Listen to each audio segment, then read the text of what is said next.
This video describes how to display potential field data and interpretations in XField. Now we have the seismic data loaded, it's time to load our observed potential field data.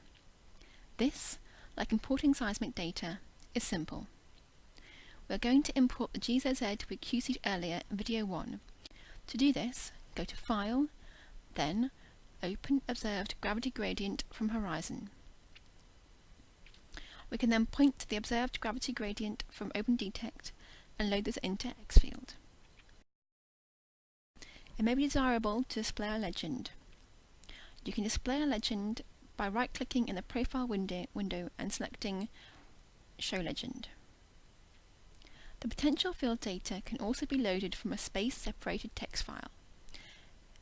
Here is an example text file containing GZ data that we might choose to load into XField.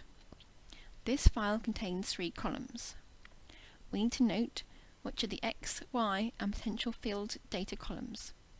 For this file, the X, Y and amplitude are simply columns 1, 2 and 3. Yours might be different.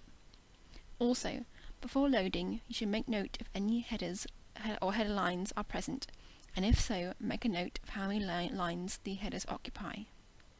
In XField, go to File, Open, then ARKeX for our GZ data, Observed Gravity Data from File. Select the file,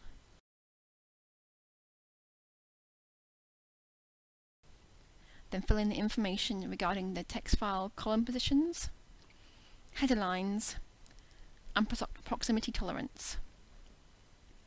Please note that a reminder of the current project units will be displayed in this window. The X and Y's in the text file should be the same as the units specified here. If this is not the case, the project units can be changed by going to File, Project Properties, and changing the horizontal distance as desired. So going back to loading our text file, once happy with the parameters, press Load. XField will then tell you how many points have been accepted and rejected from the text file. Rejected points are those which are outside the user-specified tolerance distance from the model.